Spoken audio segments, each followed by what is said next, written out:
आज़ादी के बाद का भारत एक बहुत ही मुश्किल दौर से गुजर रहा था। पार्टीशन का दर्द, इकोनॉमिक चैलेंजेस और लाखों लोगों को दोबारा बसाने की जिम्मेदारी। ऐसे में जरूरत थी एक ऐसी व्यवस्था की जो देश को एक सही दिशा दे सके। इसी सोच के साथ 1950 में प्लानिंग कमीशन का गठन हुआ, जिसके चेयरमैन हमारे पहले प्रधानमंत्री जवाहरलाल नेहरू बने।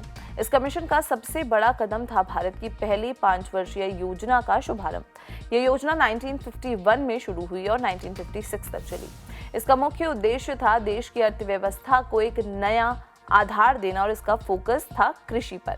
ये योजना हरौद डोबर मॉडल पर आधारित थी, जिसका सीधा मतलब था कि देश की ग्रोथ रेट सेविंग्स और इन्वेस्टमेंट पर डिपेंड करेंगी। उस समय इस मॉडल ने भारत जैसे नए आजाद हुए देश के लिए एक प्रैक्टिकल फ्रेमवर्क दिया। पहली योजना में 51% बजट सिर्फ कृषि पर खर्च किया गया। इसी दौरान कई बड़े सिंचाई और बिजली प्रोजेक्ट शुरू किए गए। बखरा नंगल, हीराकुंड और दामोदर वैली जैसे विशाल बंध इस योजना के देन है। इन प्रोजेक्ट्स का नतीजा था कि आज देश में खेती उत्पादन बढ़ा है और हम भुखमरी से लड़ने में आत्मनिर्भर बनने लगे।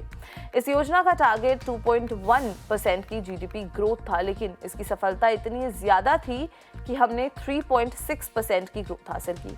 ये एक बहुत बड़ी उपलब्धि थी जो देश के लिए आत्मविश्वास लेकर आई। इसके अलावा इस योजना ने सिर्फ खेती पर ही नहीं बल्कि शिक्षा और उद्योग पर भी ध्यान दिया। इसी समय देश के 5 बड़े इंडियन इंस्टीट्यूट्स ऑफ टेक्नोलॉजीज यानी कि IITs की नींव रखी गई और यूनिवर्सिटी ग्रांट्स कमीशन यानी कि UGC का गठन किया गया, जिससे उच्च शिक्षा को बढ़ावा मिला। तो दोस्तों, पहली 5 वर्षीय योजना एक ऐसी योजना थी जिसने सिर्फ नंबर्स में ही नहीं बल्कि देश की सोच में भी बदलाव लाया।